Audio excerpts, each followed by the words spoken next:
कृष्णात पाटील आमचे प्रतिनिधी सध्या फोनलाईनवरून आपल्यासोबत जोडले गेलेले आहेत। कृष्णात उद्धव ठाकरे आणि आदित्य ठाकरे पोहोचलेले आहेत, काय अपडेट्स आहेत?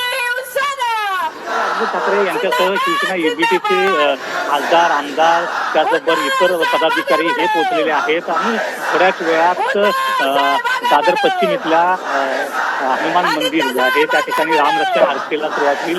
मुसळधार पाऊस कोसळत आहे, परंतु तरी हजारो शिवसैनिक या ठिकाणी जमा झालेले आहेत रामरक्षा आरतीसाठी। आणि ज्या प्रकारे अयोध्येतील राम मंदिरच्या दानपेटीमध्ये अपहार झालेला आहे, त्यानंतर एक संतप्त भावना हिंदू समाजामध्ये उमटलेला पाहायला मिळत आहेत आणि त्या या संतप्त भावनेला मोकळी वाट करून देण्यासाठी आणि त्याचबरोबर पुन्हा हिंदुत्वाचा नारा बुलंद करण्याच्या दृष्टिकोनातून आणि हिंदुत्व मताची बेगणी करण्यासाठी अशा प्रकारे ते विरोधक टीका करत असले तरी प्रामुख्यानं या रामरक्षा आरतीसाठी ते उद्धव ठाकरे, आदित्य ठाकरे आणि इतर शिवसैनिक आणि लोकप्रतिनिधी पोहोचलेले आहेत।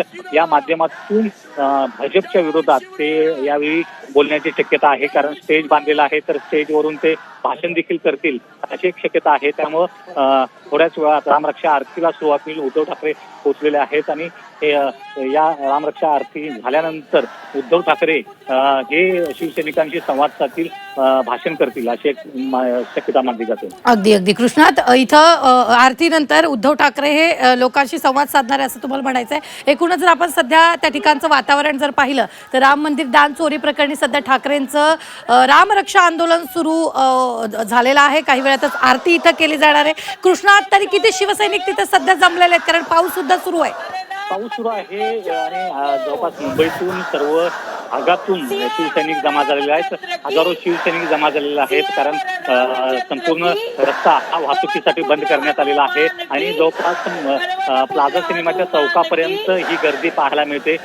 या गोल देऊळपासून साधारणतः ही गर्दी दिसते आणि सर्व शिवसैनिक असतील, पदाधिकारी असतील, अगदी सामान्य शिवसैनिक, अगदी महिला शिवसैनिक देखील या संपूर्ण आंदोलनात सहभागी झालेले आहेत। रामरक्षा आंदोलन आहे, थोड्याच वेळात महाआरती देखील होणार आहे आणि या महाआरतीच्या साठी सर्व जय्यत तयारी केली असते तरी पाऊस मोठ्या प्रमाणात कोसळत आहे, कारण दुपारनंतर पुन्हा पाऊस सक्रिय झालेला पाहायला मिळतो आणि संपूर्ण मुंबईभरातून आलेले। बरं, अगदी कृष्णात, काही सेकंदांसाठी तुम्हाला थांबवते, मात्र ही सध्याची दृश्य आपण पाहतोय। राम मंदिर दान चोरी विरोधात ठाकरेंनी हा यल्गार पुकारलाय। भर पावसात मोठ्या प्रमाणात शिवसैनिक इथं जमलेले आहेत।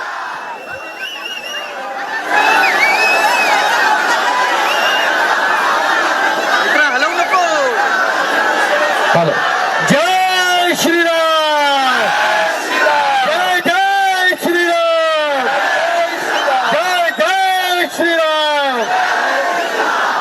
ओम रामाय रामभद्राय रामचंद्राय वेदसे रघुनाथाय नाथाय सीताया पतये नमः।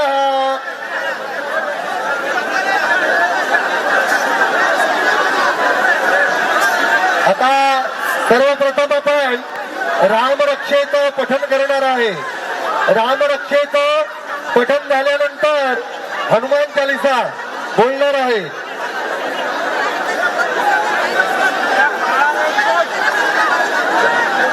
ओम अस्य श्री राम रक्षा स्तोत्र मंत्रस्य